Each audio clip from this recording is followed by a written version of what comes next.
Screen दिसते का सगळ्यांना? बोला, स्क्रीन दिसते का?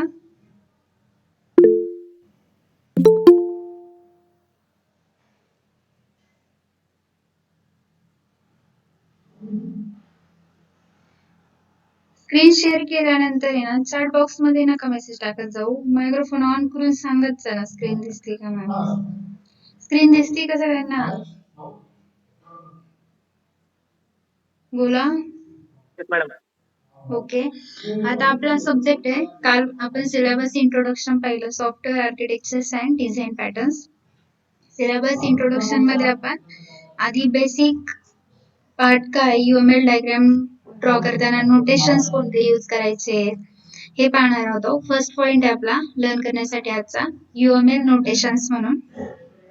जर तुम्ही यूएमएल डायग्राम सोबत फॅमिलियर आहात, ऑब्जेक्ट ओरिएंटेड जो सब्जेक्ट होता तुमचा टीवायला, त्याच्यामध्ये तुम्हाला डायग्राम काय आहेत, कशा ड्रॉ करायचे, थोडी बेसिक आयडिया आहे. मग आता तेच नोटेशन परत रिपीट्स इथं आलेले आहेत. तर मग यूएमएल काय आहे? एक पॉप्युलर डायग्रामॅटिक नोटेशन आहे. जर तुम्हाला युनिफाईड मॉडेलिंग लँग्वेज कोणताही प्रोजेक्टचा फ्लो वगैरे डायग्रामॅटिक फ्लो मध्ये आपण सांगतो. मग we will know the UML is visualizing. UML मध्ये वर्किंग कसं होतं तुम्ही पाहू शकता. Visualizing, specifying, constructing and documenting the documents of software. जे सॉफ्टवेअर ऍक्च्युअल रन होणार आहे त्याचे एक visualizing form, specifying and constructing document form केलेला असतो. कोणत्या याचा? नॉन सॉफ्टवेअर सिस्टीम, जे अजून बिल्डअपच व्हायचंय त्याचा रॉ याच्यामध्ये डॉक्युमेंटेशन करताना आपण यूएमएल वापरतो. Visualisation is the most important part which need to be understood and remember. जे आपण डायग्रामॅटिक पाहतो ते थेरी फॉर्मॅट मध्ये असेल तर इझिली अंडरस्टँड होत नाही. तुम्हाला डायग्राम पटकन अंडरस्टँड होती आहे त्याच्यामध्ये काय आहे काय नाही. तर मग याच्यामध्ये काय सांगितलेलं आहे, UML notations are the most important elements in modelling. तुम्ही जे एखादा प्रोजेक्ट करताना त्याचे पार्ट्स केले, पार्ट मध्ये डिव्हाइड केला प्रोजेक्ट, तर मग प्रत्येक पार्टचा आपण डायग्रामॅटिक फॉर्मॅट केला तर कोणता युजर जो फॅमिलियर असेल यूएमएल डायग्राम सोबत तो अंडरस्टँड करू शकतोय. Efficient and appropriate use of notation is very important. आता तुम्ही यूएमएल काढताय म्हणजे एवढी पण लेंदी काढायची नाही की समोरच्याला पाहूनच ती पाहू नये वाटली पाहिजे का काय प्रोसेस आहे काय आपलं. एकदम रिड्यूस फॉर्मॅट मध्ये मिनिंगफुल त्याच्यामध्ये वर्डिंग पाहिजे, जे इझिली आणि कम्प्लिटली अंडरस्टँड करू शकतो. The model is useless unless the purpose is depicted properly. जर तुम्ही प्रॉपरली तिची मिनिंगफुल ड्रॉ नाही केली, तुम्हाला मग यूएमएल काढता येते पण तुम्ही इतकी डीपली काढली आहे की त्याचा फ्लो डायग्राम काढतानाच 3-4 काहीतरी पेजेस वर काढलाय, कोणालाच काही कळत नाही, तर ती मॉडेलिंग त्या ठिकाणी त्याचा काही उपयोग होणार नाही, युजलेस होईल त्याचा पर्पज. त्यानंतर पहा, hedge the learning notation should be Mphasis from the every beginning. कोणताही व्यक्ती प्रोजेक्ट किंवा याच्यासोबत फॅमिलियर होत असेल तर पहिला तो डायग्राम किंवा तुमचा प्रोजेक्टच्या रिपोर्ट पासून फॅमिलियर होत असतो. मग different notations are available for the things and relationship. वेगवेगळे नोटेशन दिलेले प्रत्येक डायग्रामचे फ्लो दाखवण्यासाठी. UML diagrams are made using the notations of things and relationship. Extensibility is another important feature which makes the UML more powerful and flexible होऊ शकतात. मग आता UML notation शिकण्या अगोदर आपल्या कोणकोणते यूएमएल्स आहेत आता तुम्हाला माहित असलेल्याच पहा तुमच्या समोर. ग्राफिकल यूएमएलचा पर्पजच काय? Graphical represent in the structure things are the most widely use in UML. जे तुम्हाला डोळ्यांनी ग्राफिकल फॉर्मॅट मध्ये दाखवलं जातं ना कोणत्याही थ्री फॉर्मॅट मध्ये. These are the consider as the known of UML model.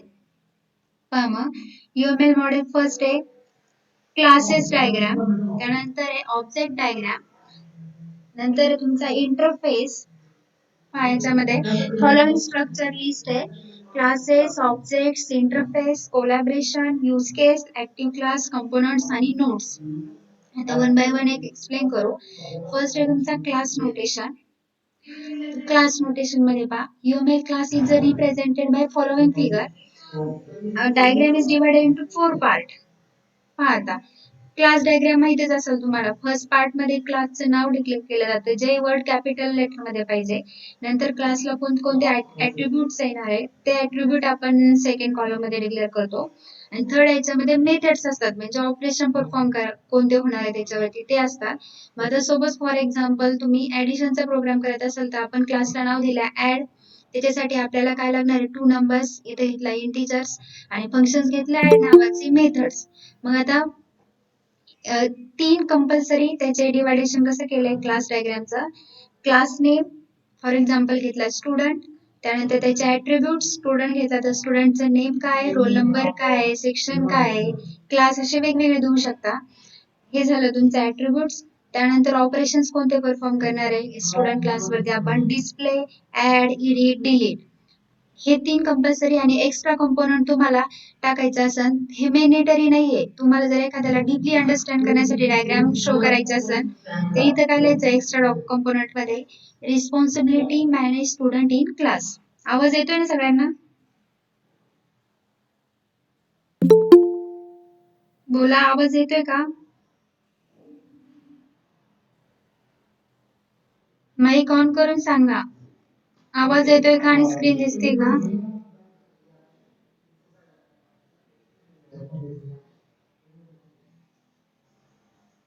अरे बोला.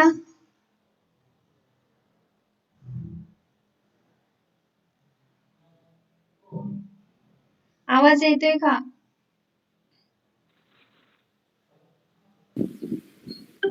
येतोय मॅडम. आणि स्क्रीन दिसते का? हो. नुसतं ऐकण्याची भूमिका करताय काय?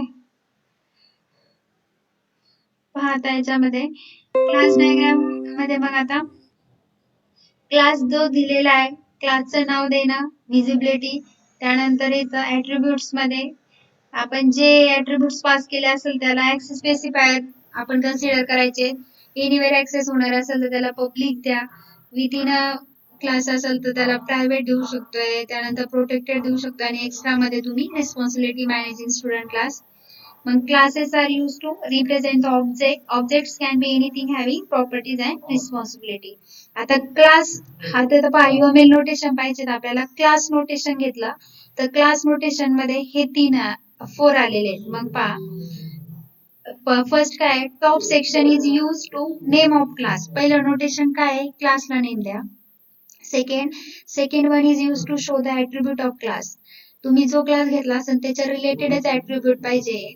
त्यानंतर थर्ड सेक्शन मध्ये द्यायचं is use to describe operations perform by the class. काय काय ऑपरेशन त्या क्लासवरती परफॉर्म होणार आहे. मग एक प्रोग्राम कन्सिडर करायचा. आपण प्रोग्राम करताना आधी क्लास घेतो, नंतर आपण काय करतो त्याचे व्हेरिएबल्स डिक्लेअर करतो आणि नंतरच मेथड लिहितो. सेम ती प्रोसेस इकडे डायग्राम काढताना क्लास डिक्लेअर करायचा, त्यानंतर त्याचे कोणकोणते ऍट्रिब्यूट्स लागणार आहे ते डिक्लेअर करायचे, आणि कोणत्या मेथड्स लागणार आहे त्या थर्ड सेक्शन मध्ये घ्यायचे. आणि फोर्थ सेक्शन मॅन्डेटरी नाहीये, हा ऍडिशनल आहे. युजरला टाकायचा असेल तर टाकू शकतोय. फोर्थ सेक्शन हा काय ऑप्शनल आहे, to show any additional component. Other कोणते ऍडिशनल कंपोनंट असतील, अदर क्लास, 2 क्लास दाखवत असाल, रिलेशनशिप असेल इच अदर, तर त्यावेळेस तुम्ही हा कंपोनंट वापरू शकताय. हे झाले क्लास नोटेशनचे, क्लास डायग्रामचे हे 4 नोटेशन.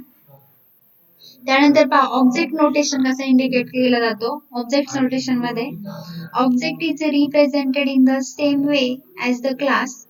हा ऑब्जेक्ट कशाचा बनतो, आता क्लासचा बनतो. मग ऑब्जेक्ट रिप्रेझेंट पण कसा केला जातो, सेम वे जसा क्लास डिक्लेअर केला जातो त्याच वेने.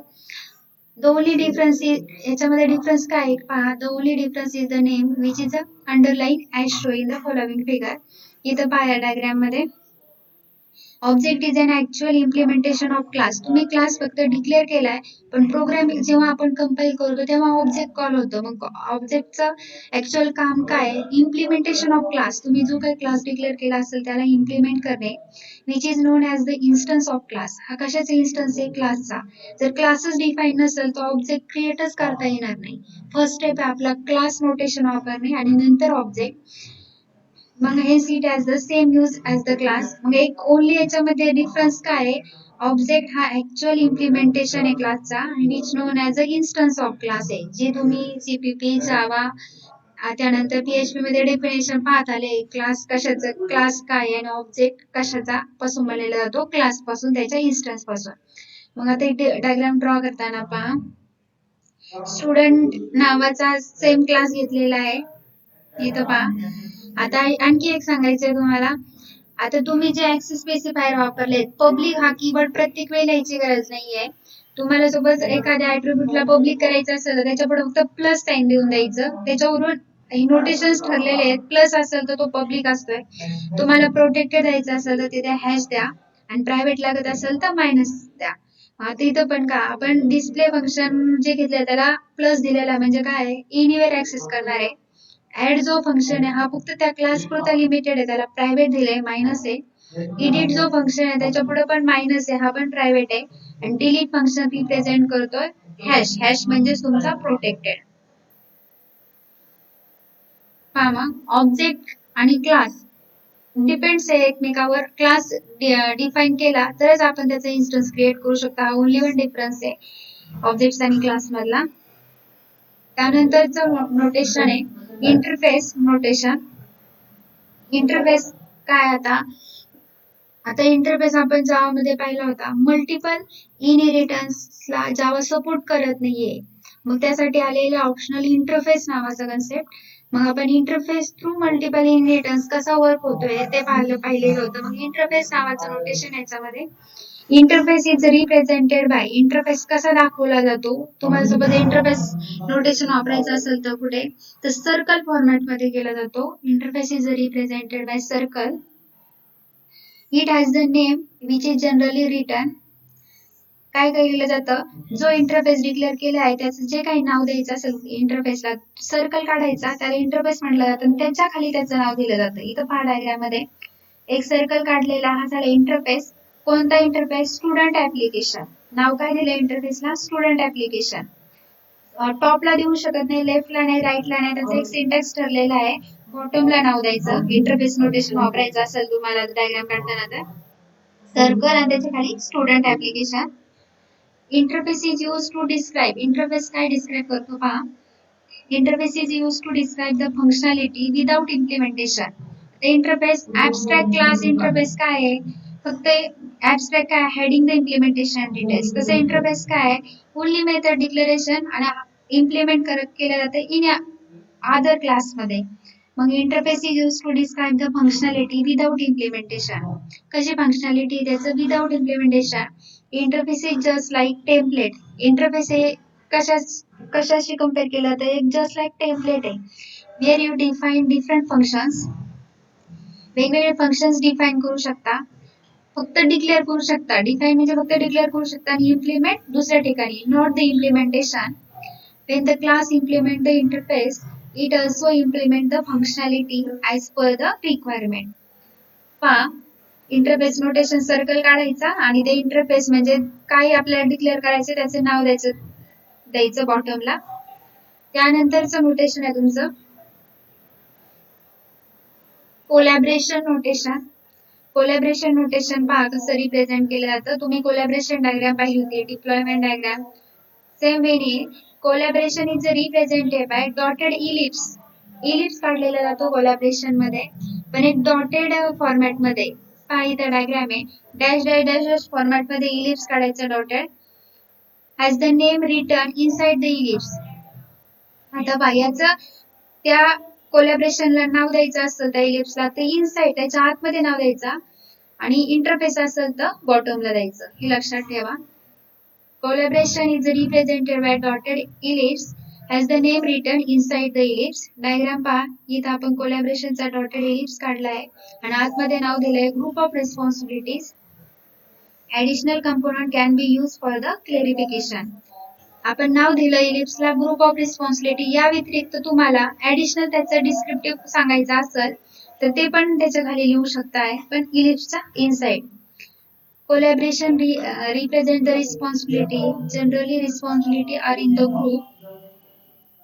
हे झालं तुमचं फोर्थ नोटेशन. त्यानंतरचं नोटेशन आहे यूज केस नोटेशन. यूज केस नोटेशन मध्ये पहा,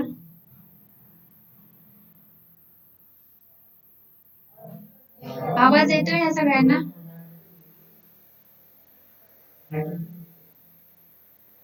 सांगत राहिले तर ठीक आहे. आवाज आणि स्क्रीन दिसली नाही तर त्या वेळेस सांगत चला. नंतरचं नोटेशन यूज केस नोटेशन.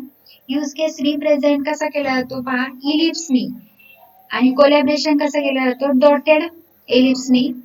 मग use case represent ellipse with the name inside it. याचं पण नेम काय असतं, इनसाइड केलं जातं. आणि ऍडिशनल इन्फॉर्मेशन सांगायची असेल तर त्याच्यामध्येच इनसाइड सांगितली जाते. पहा इथे arrow आहे, इलिप्स काढलेला आहे यूज केस डायग्रामचा, नेम दिलेले आहे रजिस्टर स्टुडंट, आणि ऍडिशनल कंपोनंट द्यायचे असेल क्लेरिफिकेशन साठी आपल्याला समजण्यासाठी ते इथे देऊ शकता याच्या खाली.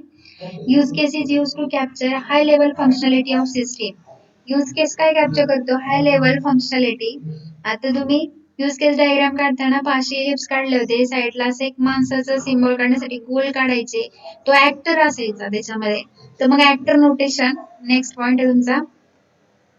Actor can be defined as a some internal and external entity. Actor notation मध्ये कशा असतात, internal and external entity that interact with the system. पाहिजे ऍक्टर ची नोटेशन कसं आहे, डायग्राम गोल काढायचा आहे, एक आडवी रेषा उभी आणि परत असं एक माणसाचं सिम्बॉल दाखवायचं आहे ऍक्टर मध्ये. Actor is use in, actor कुठे वापरला जातो, actor is use in use case diagram. Use case diagram मध्ये ऍक्टर वापरला जातो. डिस्क्राईब काय केला जातो, हा इंटरनल एक्सटर्नल एंटिटी रिप्रेझेंट करण्याचं काम करतो ऍक्टर. त्यानंतरची नोटेशन आहे इनिशियल स्टेट. इनिशियल स्टेट काय तुमची दाखवायची असेल तर ते कशी केली जाते पहा.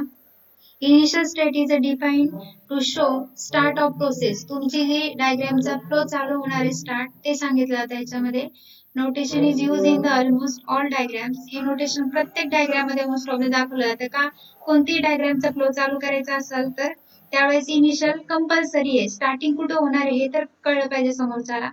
मग तो कसा रिप्रेझेंट केला जातो, डार्क सर्कल, जे कलरफुल ब्लॅक कलरचं सर्कल असतं तुमचं. The use of initial notation is showing starting point of process. याचं काय उपयोग आहे, स्टार्टिंग प्रोसेस. पहा इथं ब्लॅक कलरचं सर्कल दाखवलंय, त्या नोटेशनला म्हणलं जातं इनिशियल स्टेट. आणि फायनल स्टेट, डिफरन्स पहा प्रत्येकाचा. जेव्हा तुम्ही एखादी डायग्राम ड्रॉ करायला घेते तेव्हा कोणतं नोटेशन त्याच्यामध्ये लागतंय काय हे जेव्हा तुम्ही प्रॅक्टिस करता त्या फ्लोनी कळत. फायनल स्टेट नोटेशन पहा. Final state notation is use to show end of process. Process start झाली तर ती कुठेतरी एंड होणार आहे तिचा फ्लो, मग त्यासाठी आपल्याला फायनल स्टेट नोटेशन लागतंय. This notation is also use in almost all diagram. Almost प्रत्येक डायग्राम मध्ये स्टार्ट आणि एंड असतोय. चालू झालं कुठेतरी फ्लो तर स्टॉप तर होणारच आहे. मग हा काय डिस्क्राईब करतो, एंड फ्लो ऑफ डायग्राम.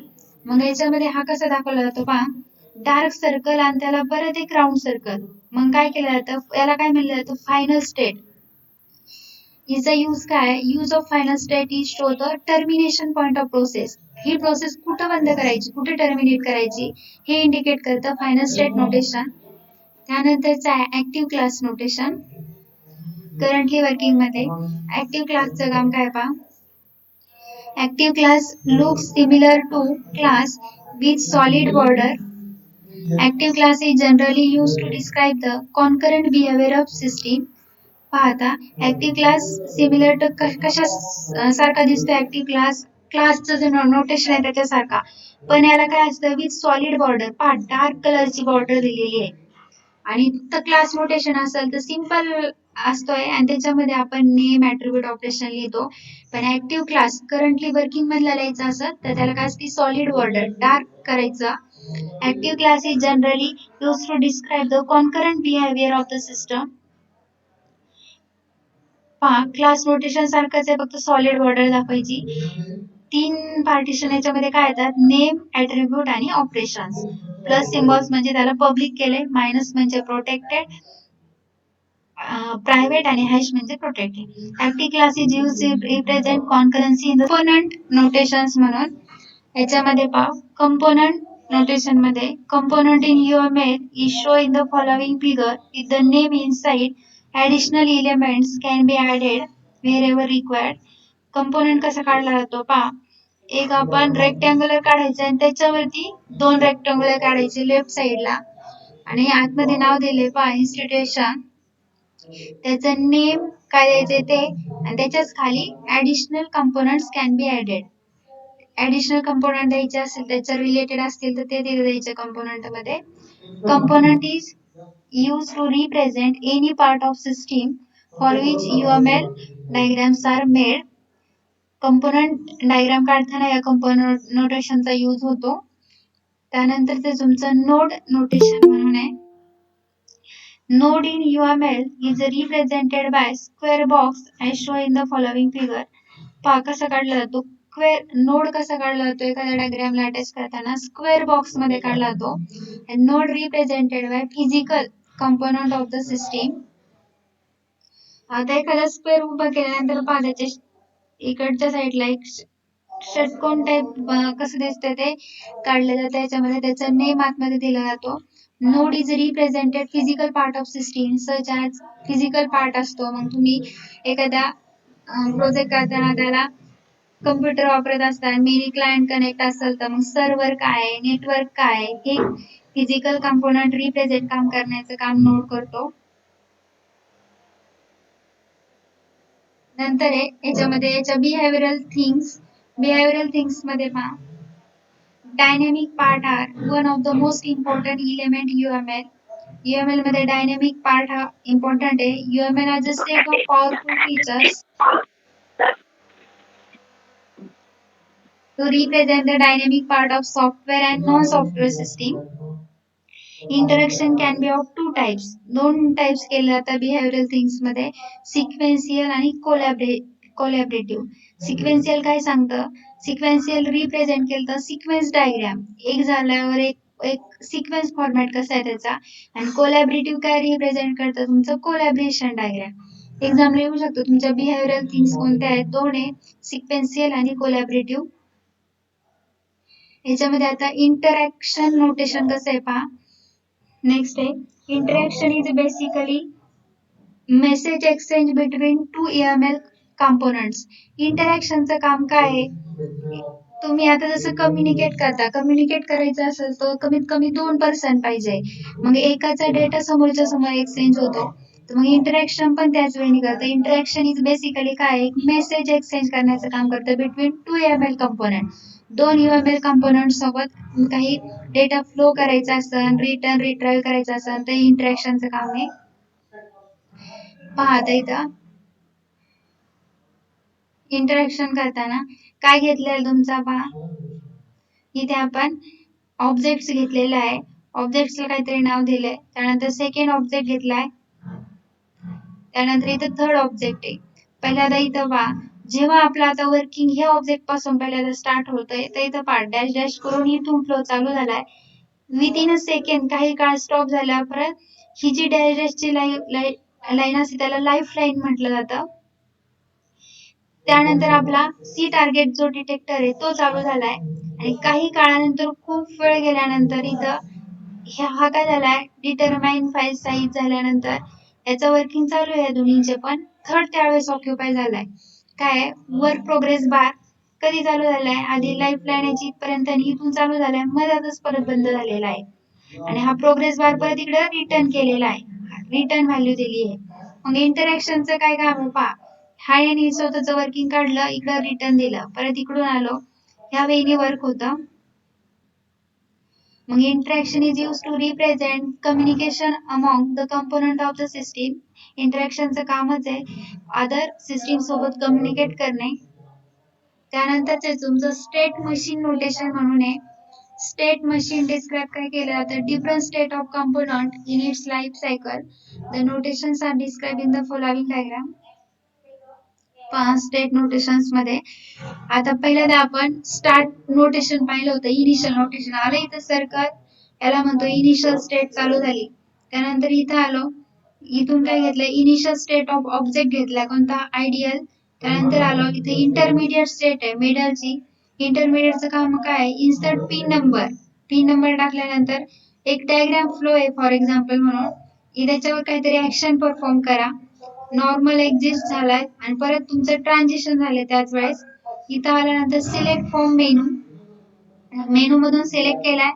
त्यानंतर काय केलं confirm by the pushing menu events. इथं कन्फर्मेशन घेतलंय ही सगळा फ्लो इथून डायग्रामचा असा इथपर्यंत आलाय आणि आपल्याला आता स्टॉप करायचंय. स्टॉप केल्यावर कम्प्लीट ट्रान्झॅक्शन केल्यानंतर काय केलं आपला फायनल स्टेटचं नोटेशन डार्क सर्कल काढलेला आणि त्याच्या साईडला परत एक सर्कल काढलाय त्याला म्हणतो आपण फायनल स्टेट. त्यानंतर आपण कुठे गेलाय इन्सर्ट पिन नंबर पर्यंत गेलाय. परत आपण स्टार्टिंगला गेलोय का नाही आपलं आयडियल टार्गेट काय सोबत आपल्याला एटीएमच्या पिन मनी विड्रॉ करण्यासाठी एटीएम फेच करायचा आहे टाकले इथपर्यंत सपोज तुम्ही एटीएम टाकले मशीन मध्ये पिन सेट केला रॉंग असेल तर परत परत रिपीट प्रोसेसिंग करेक्ट दिला तर काय येईल तुम्ही मेनू सिलेक्ट करा तिथून कन्फर्मेशन घ्या परत ही प्रोसेस एवढीच रिपीट होतीये. हे झालं तुमचं. State machine is used to describe काय केलं जातं पहा state machine is use to describe different state of system component. तुमचे कोणतेही कॉम्पोनंट वर्क करताना काय काय स्टेट येतात स्टेट कशा ऍक्टिव्ह होतात हे सांगितलंय इथं. मग स्टेट कॅन बी ऍक्टिव्ह आता इथं आपण एटीएमचं एक्झाम्पल घेतलं एटीएम मध्ये आपल्या हातात जर एटीएम असेल ती आयडियल स्टेट झाली आहे आणि तिथून पुढे तुमचं वर्किंग होतं तुम्ही मशीन मध्ये इन्सर्ट करताय पिन टाकताय मेनू सिलेक्ट करताय हे झालं तुमचं. मग state can be active ideal for any other depending upon the situation.